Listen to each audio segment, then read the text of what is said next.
Diamond અને textile city તરીકે જાણીતા સુરત શહેરમાં વધુ એક હત્યાની વારદાત બની છે। લંબાયત નીલગિરી પાસે આવેલા એક ખુલ્લા પ્લોટમાં મહિલાના હત્યા કરાયેલી હાલતમાં લાશ મળી આવી હતી, જેને લઈને શહેર પોલીસ દોડતી થઈ ગઈ હતી।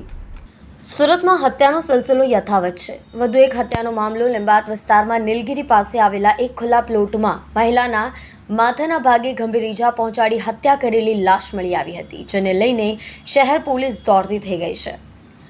શહેરમાં હત્યા જેવા ગંભીર બનાવો હવે સામાન્ય બની રહ્યા છે, જેને અટકાવવા માટે શહેર પોલીસે કડક કાર્યવાહી કરવા છતાં પણ હત્યાનો સિલસિલો અટકતો નથી।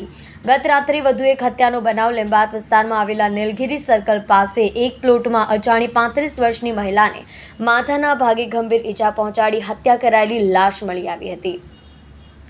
આ બાતમીની આધારે પોલીસને મળતા ઘટના સ્થળે પોલીસ ધસી ગઈ હતી। પોલીસે વધુ કાર્યવાહી હાથ ધરી છે।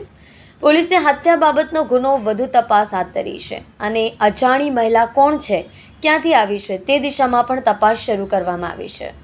આજે સવારે આ લિંબાયત પોસ્ટ વિસ્તારના નીલગિરી ગ્રાઉન્ડ પાસે એક ક્રિકેટનું મેદાન જેવું છે, ત્યાં ગાડી એક અજાણી સ્ત્રીની આવી રીતે ડેડ બોડી મળી આવેલી, જેમને જોતા એના નાક ઉપર, કાન ઉપર તેમજ કપાળના ભાગે ઈજાઓ થયેલી છે અને આ બાબતે તાત્કાલિક પોલીસે પહોંચી જઈ અને સ્મીમેરમાં મોકલી આપેલા અને એમના માટે તપાસ પણ હજુ ચાલુ છે।